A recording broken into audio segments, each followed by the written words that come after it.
Maturitný test 2017, príklad 20. Gotický štvorlistok je ornament, v ktorom sú do väčšej kružnice vpísané 4 rovnaké dotýkajúce sa menšie kružnice, ako vidíte na obrázku.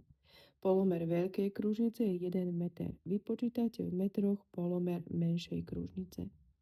Ak si uvedomíme vzťahy medzi všetkými útvarmi na obrázku, výpočet bude veľmi krátky.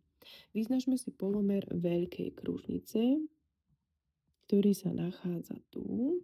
Táto vzdialenosť je teda 1 meter. Vyznačme si polomer menšej kružnice, ktorý máme vypočítať. Ten sa nachádza tu. Označíme ho R.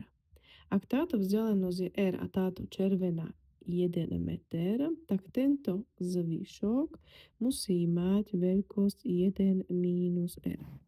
Následne aj táto vzdialenosť je polomer menšej kružnice, vieme to označiť ako R.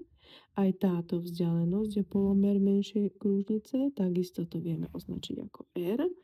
A teda veľkosť strany tohto štvorca vieme určiť ako 2R. Ak dokreslíme tento trojuholník, táto vzdialenosť takisto musí byť 1 mínus R a navyše tento trojuholník je pravouhlý. Keďže je to pravouhlý trojuholník, je možné pre neho spísať Pythagorovú vetu.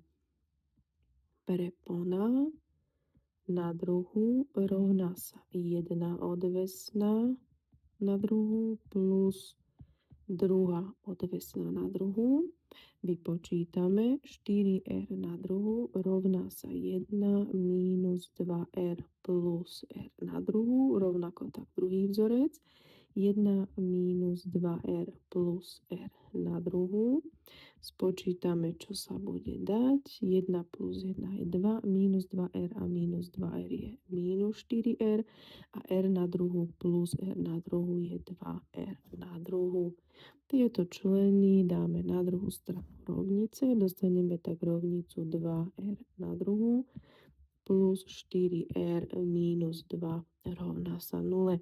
Pre jednoduchšie výpočty môžeme rovnicu ešte predeliť 2, dostaneme rovnicu R na druhu plus 2R mínus 1 rovná sa 0. Je to kvadratická rovnica, ktoré korene vieme vypočítať cez diskriminant. B na druhu minus 4 krát A krát C. Za B dosadíme koeficient 2 na druhu, minus 4 krát Ačko je koeficient 1 a Cčko minus 1. D rovná sa 2 na druhu je 4, minus krát minus je plus, 4 krát 1 krát 1 je 4, čo je spolu 8. Korene R1, 2 vypočítame podľa vzorca minus B plus minus odmocnina z D lomeno 2 krát A. Rovná sa minus Bčko 2 plus minus odmocnina z D je 8 lomeno 2 krát koeficient A je 1. R1 teda vypočítame ako minus 2 minus odmocnina z 8 lomeno 2. Je evidentné, že výsledkom tohto bude záporné číslo, čo nemôže byť výsledkom riešenia nášho príkladu, nakoľko R je polomer kružnice a musí to byť číslo kladné. Tak ideme počítať R2 minus 2 plus odmocnina z 8 lomeno 2. Ak to dáme do kalkulačky a zaokrúhlime na 2 desatiny miesta, vychádza nám výsledok 0,41 je polomer menšej kružnice.